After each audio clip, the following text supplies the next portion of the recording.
la Universidad de Ciencias Médicas de La Habana y el Ministerio de Salud Pública en el área de docencia e investigaciones presentan la atención de urgencias, la unidad de terapia intensiva, síndrome de ahogamiento incompleto, ahogamiento en agua dulce y agua salada, del programa Plan de Estudios de la Especialidad en Medicina Interna, tercer año de la residencia en Medicina Interna. Realizado por el Dr. Orlando Martínez Oliva, especialista en Medicina Interna, profesor asistente en Medicina y Urgencias Médicas.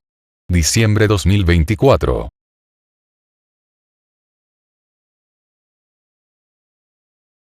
Lesiones físicas y químicas del pulmón. Accidentes por sumersión. Ahogamiento. Tomado del Cecil. La 27ª edición publicada bajo la dirección de los editores Lee Goldman y Andrew Chafford. Los principios para el diagnóstico y tratamiento, por David Chistiani, 2024. Elsevier, España. Contenido.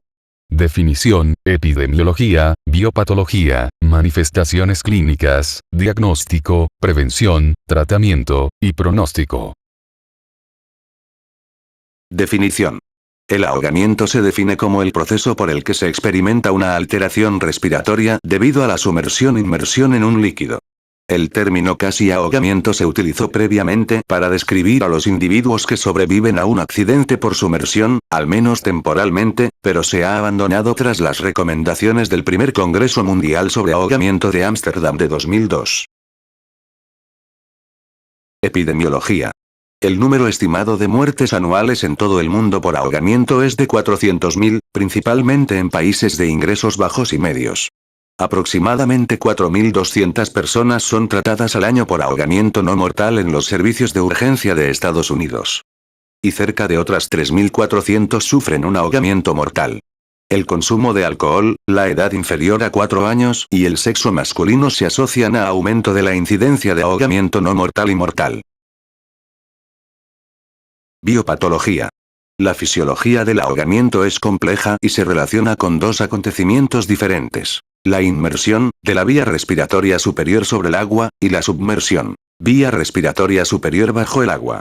La inmersión implica respuestas cardiorrespiratorias integradas a la temperatura de la piel y corporal profunda, incluido el shock frío, la incapacitación física y la hipovolemia, como precursores del colapso y la submersión.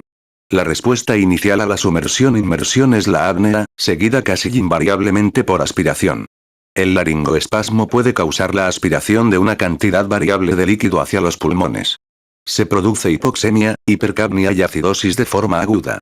La aspiración de agua dulce o salada causa oclusión de la vía respiratoria, reducción de la actividad del tensioactivo pulmonar, lesión alveolar directa y broncoespasmo. Varias horas o varios días después del accidente puede producirse lesión pulmonar aguda o síndrome de dificultad respiratoria aguda, asociado a edema pulmonar no cardiógeno, insuficiencia respiratoria e hipoxemia grave. También puede producirse insuficiencia renal aguda. El consumo de alcohol también aumenta el riesgo de hipotermia. Los cambios de los electrolitos plasmáticos por el ahogamiento en agua dulce o salada no son clínicamente significativos. La principal consecuencia secundaria de la hipoxemia es la lesión cerebral por anoxia. Afortunadamente, una disminución de la temperatura cerebral de 10 grados Celsius durante la inmersión reduce el consumo de trifosfato de adenosina un 50% aproximadamente, lo que duplica el tiempo que puede sobrevivir el cerebro.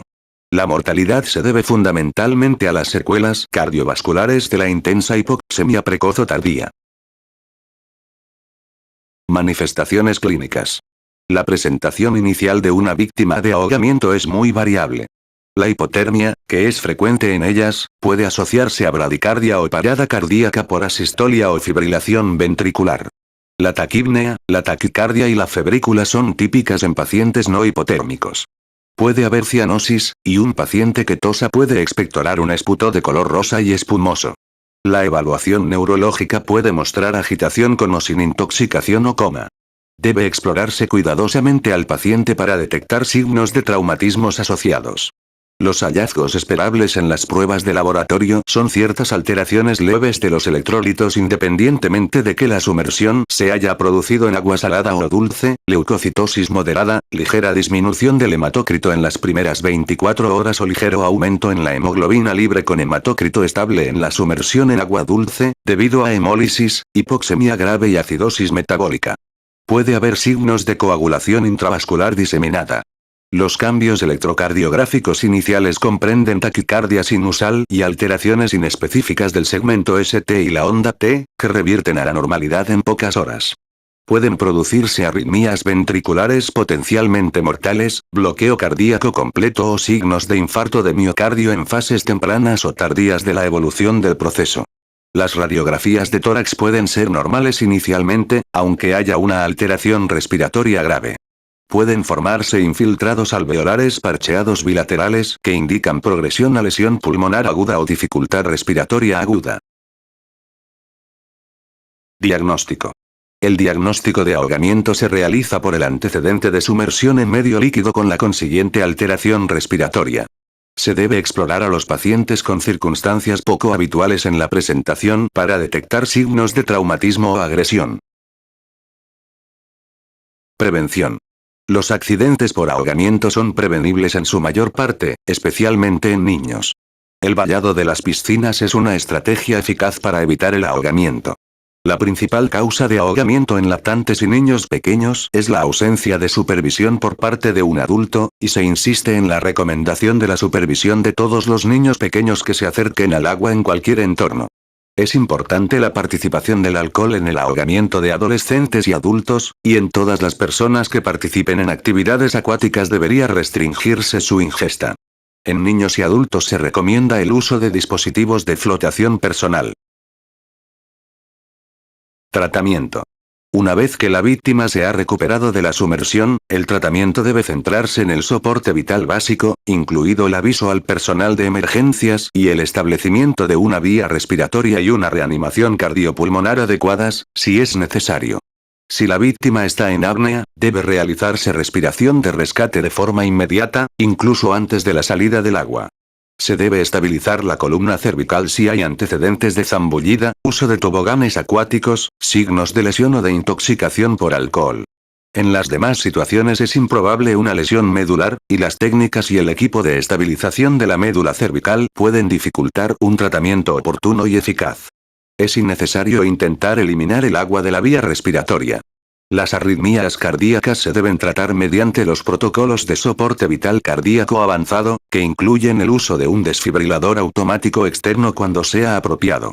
La mayoría de las víctimas de ahogamiento a las que se realiza reanimación cardiopulmonar o ventilación de rescate vomitarán. Si se produce un vómito, debe girarse la cabeza hacia un lado y extraer cualquier vómito visible con un dedo. Cuando se producen vómitos en pacientes que pueden tener una lesión medular, se recomiendan las técnicas de movilización en rodillo para girar al paciente hacia un lado.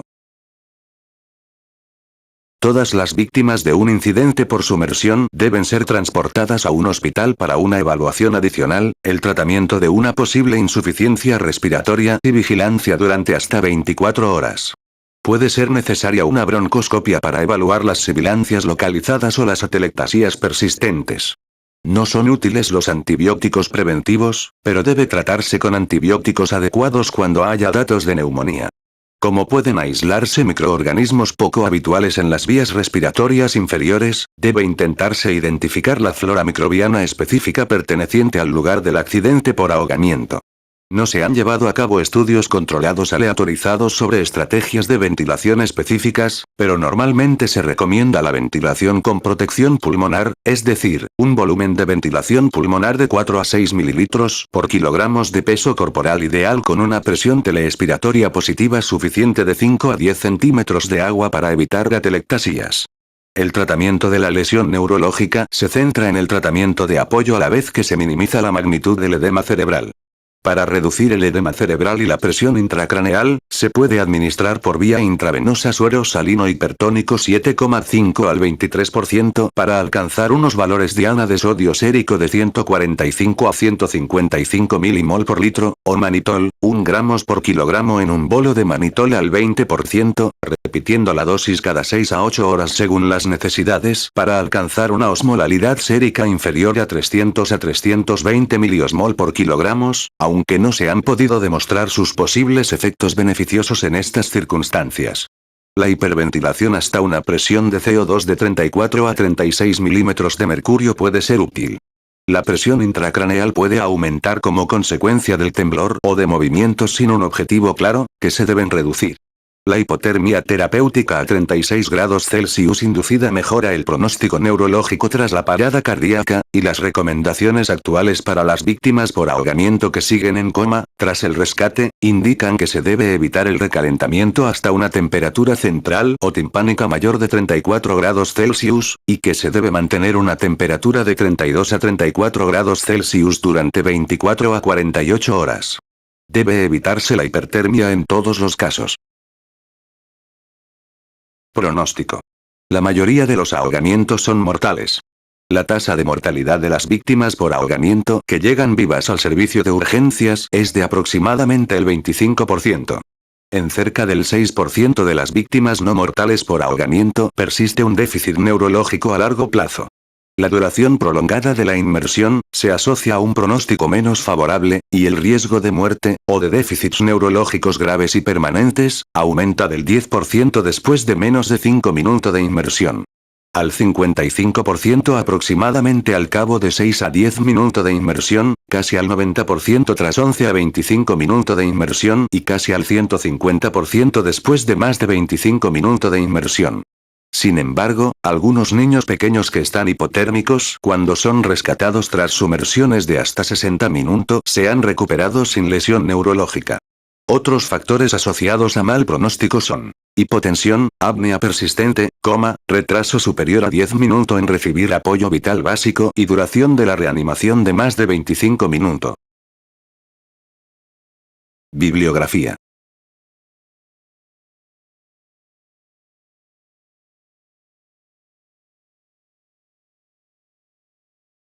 Gracias por acompañarnos en este vídeo sobre lesiones físicas y químicas del pulmón, los accidentes por sumersión, el ahogamiento. Esperamos que la información compartida haya sido útil y te ayude a estar mejor preparado para enfrentar estas situaciones. No olvides darle like al vídeo si te ha gustado y suscribirte a nuestro canal para más contenido informativo. Si tienes alguna pregunta o comentario, déjalo abajo y estaremos encantados de responder. Cuídate y hasta la próxima.